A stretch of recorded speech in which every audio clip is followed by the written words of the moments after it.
Meanwhile, Nancy Pelosi continues her maverick mission to Asia. The US House Speaker is not stopping at Taiwan and China. She's sending a message to Pyongyang too.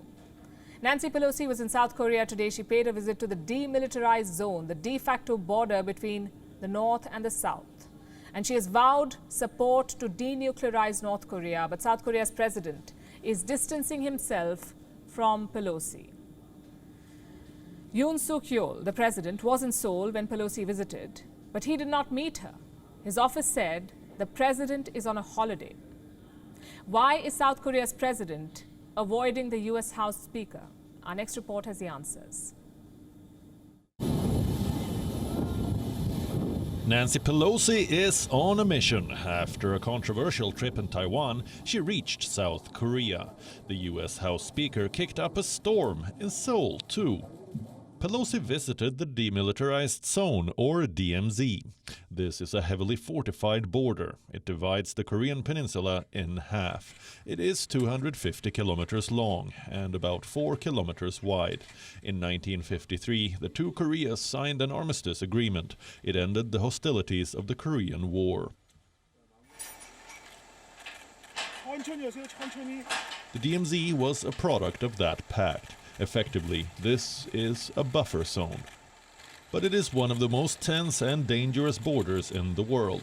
Over the years, hundreds of lives have been lost here. Several of these victims were North Korean defectors, but this border has also witnessed attempts to make peace. The last one in 2019. The then US President Donald Trump had met Kim Jong-un. America wanted North Korea to give up its nuclear weapons program, but the talks ultimately collapsed.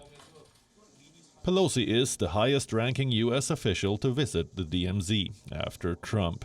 But she was not on a peace mission. The intention of her visit was to send a message to Pyongyang. When we come and travel as a delegation, our three main pillars are security, economics, and governance. In all three of those areas, the U.S.-South Korea, U.S.-Korea relationship is very strong, and we learn from each other. The two sides express concern over the grave situation in which North Korea's level of threat is heightening, and based on a powerful and extended deterrence against North Korea that our public can recognize, we agree to support the two governments' efforts for denuclearization. But Pelosi's outreach was met with a major snub. South Korea's president, Yoon Suk-yeol, didn't meet Pelosi.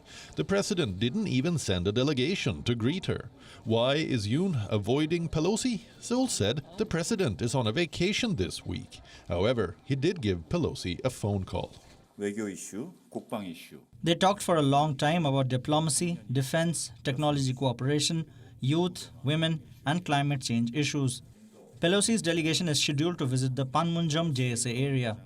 President Yoon said that this visit will become a sign of a strong deterrence from South Korea and the United States against North Korea. Yoon is now being accused of trying to placate China. He rose to power by promising a more hawkish stance against Beijing. But since taking power, Yoon has been under pressure. China and South Korea have been locked in a diplomatic battle over trade. China has been South Korea's top trading partner. But Yoon wants his country to get closer to the US. Pelosi's visit to Taiwan led to a furious response from China. Looks like South Korea is trying to avoid Beijing's wrath.